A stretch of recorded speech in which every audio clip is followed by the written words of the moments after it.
sexta semana que a gente acaba vendo esse embrião surgindo com batimentos. Mas quando vocês virem esse pequeníssimo embriãozinho, vocês têm que lembrar que o tubo neural já fechou.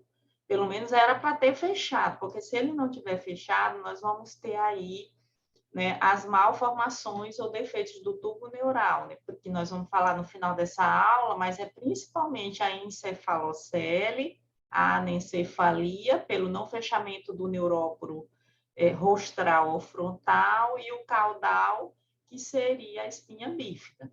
Que são patologias que a gente vai buscar de forma assim, incessante nos exames de obstétricos, que dá para ver em qualquer exame obstétrico, encefalocele, anencefalia, diagnóstico de primeiro trimestre, exame ali de 12 a 14 semanas. E espinha bífida, a gente não pode perder esse diagnóstico no segundo e no terceiro. Então, essa visão é importante. Então, esse tubo neural que vocês estão vendo aqui, ó, tá? Aqui a região da notocorda, né? O somitos corresponde a essa região. Ele vai ser fechado na quinta semana. Então, quando a gente olha esse embriãozinho, cujo CCN a gente tem até dificuldade de medir ainda, porque está na sexta semana, tudo já aconteceu em relação ao tubo neural. Nada mais pode ser feito, né? Então, lembrando que esse é um embriãozinho com neuróporos já fechado, vejo na 5 semanas e 5 dias, ou seja, praticamente 6 dias, vejo com 7, 8 semanas, onde a gente vê as vesículas cerebrais 7 e 8, né? Primárias, vejam, né, o prosencéfalo, mesencéfalo e rombencéfalo, e a gente sabe que depois elas viram 5 vesículas, tá? E lembrando que as paredes dessas vesículas vão se transformar nos órgãos, ou melhor, nas estruturas cerebrais encefálicas, e as cavidades vão se transformar no sistema ventricular. Então, lembrando que no primeiro trimestre, a cavidade maior é a do quarto ventrículo.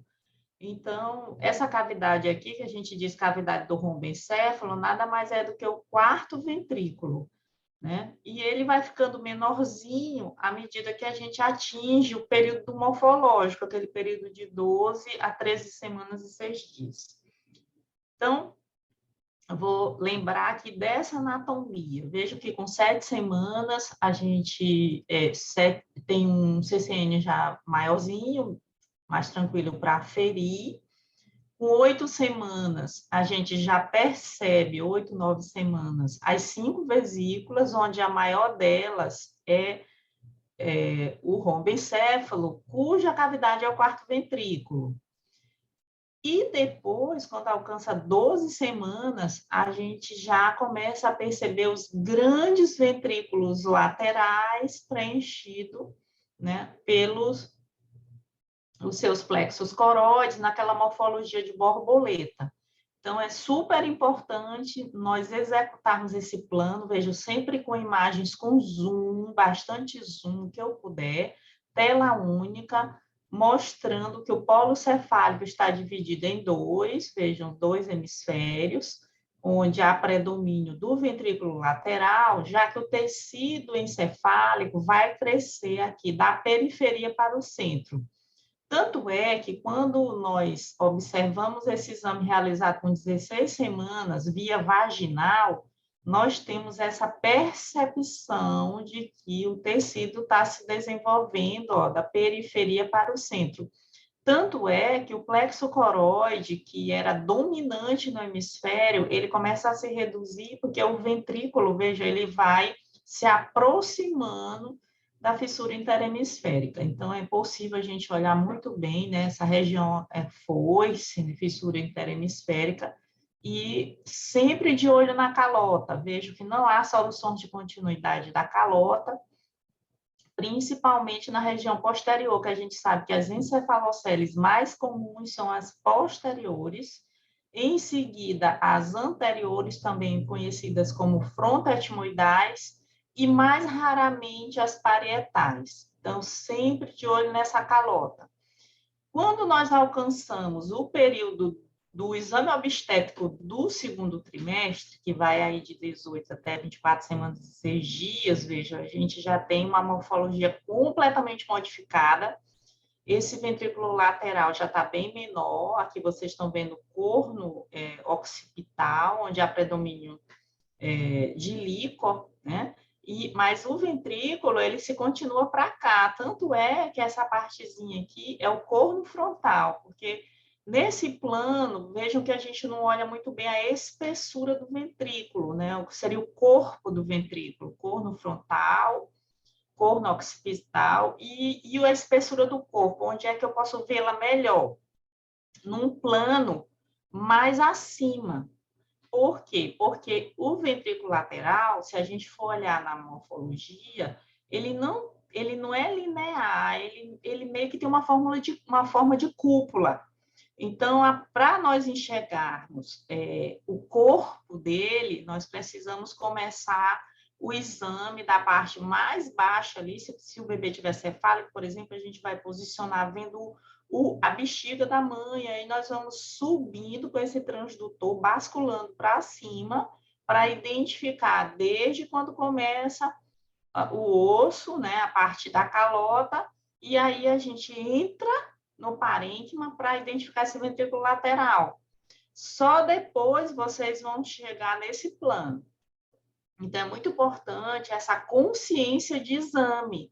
Porque muitas vezes eu vejo a gente fazer o exame obstétrico com aquele desespero de achar aquele plano do DBP, um desespero para fazer o DBP e o CC e vai embora, não olha o que é importante, porque DBP e CC só serve para medir a cabeça, não serve mais para nada, não olha anatomia. O que eu vou falar agora, nós precisamos fazer 2 planos, que é esse que a gente acabou de olhar.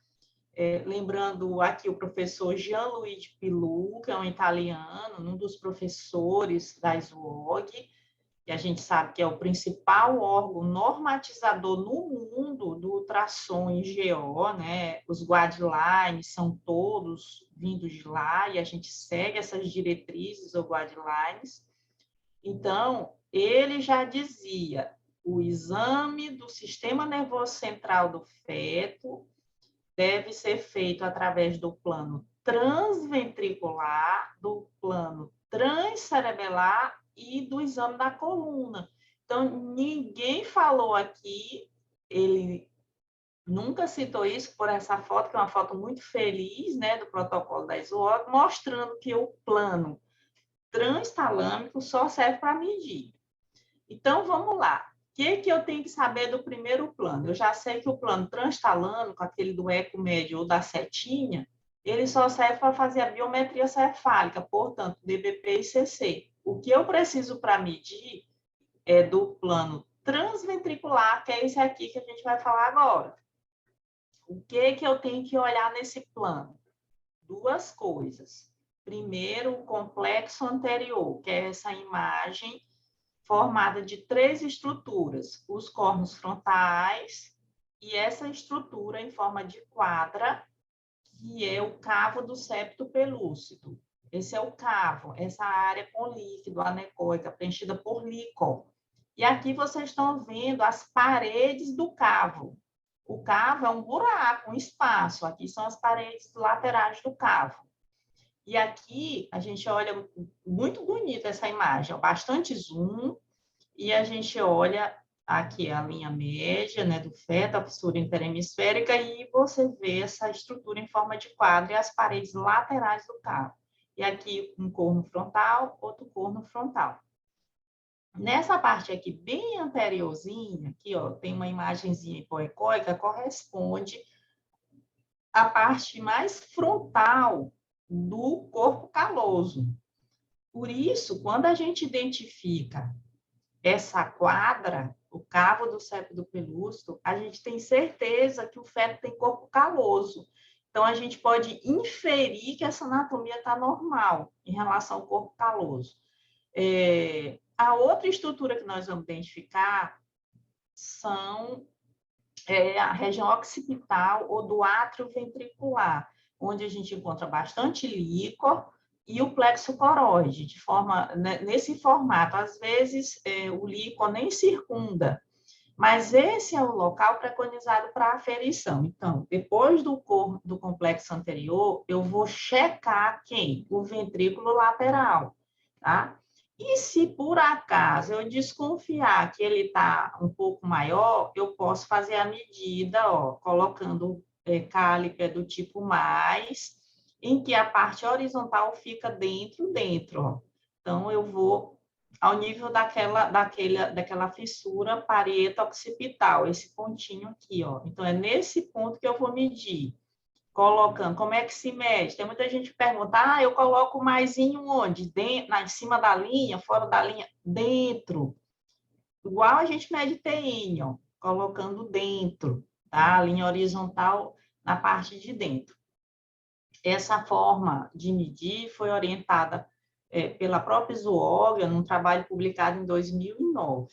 Então, depois disso, eu vou para o plano transcerebelar, esse plano em que eu vou examinar o cerebelo. Veja, o cerebelo precisa estar completo, né, completo com os seus 2 hemisférios e o vérmice, vejam. Em alguns bebês, dentro da cisterna magna, eu vou encontrar essa bolsinha chamada bolsa de Blake. Tem outros que eu não vou evidenciar. O que é proibido é eu achar que a bolsa de Blake é uma malformação, e não é. A bolsa, quando ela cresce demais, ela vira metacisterna magna, mas aqui está normal, a bolsinha do jeito que eu devo vê-la. Então, em alguns fetinhos eu vou olhar a bolsinha mais preenchida por líquor e outros não, ok? Mas a cisterna magna, que é a maior cisterna que a gente tem com a maior quantidade de líquor na vida fetal, ela está lá, tá? Então, isso é importante, porque se eu tiver, por exemplo, uma espinha bífida, o que vai acontecer? Tudo é herniado via forame magno, e aí esse cerebelo vai bater aqui para encher a cisterna magna.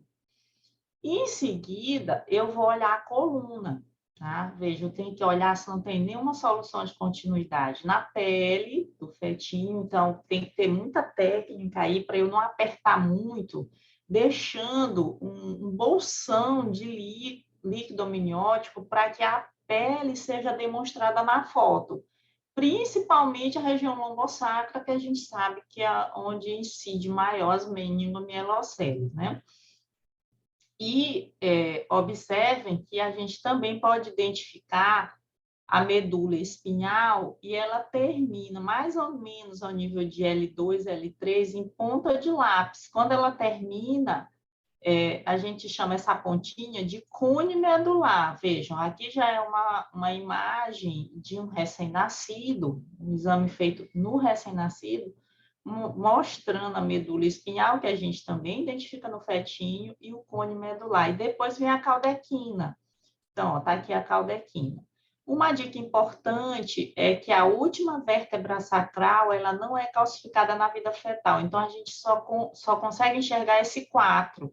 Então, quando vocês quiserem contar, digamos assim, mediante uma espinha bífida, para dizer mais ou menos o nível daquela lesão, vocês vêm contando de baixo para cima e conta a partir de S4, já que a gente não olha S5, tá bom? Então, ó, aqui, por exemplo, aqui essa reprodução não é perfeita, mas a gente vai tentar aqui, ó. Veja que a gente já começa a ver a região não calcificada aqui, ó, que seria, digamos, S5, S4, S3, S2, S1, L5, L4, L3, ó, vai cair bem aqui no L2. Então, mais ou menos ao nível de L2 é que a gente tem o cone medular. Mas se vocês estiverem contando no fetinho, vocês têm que esquecer S4, porque ela não é vista, tá? S5, desculpa, contar como S4. E muita gente mede essa distância, chamada distância conal, do cone até a última vértebra que você identifica.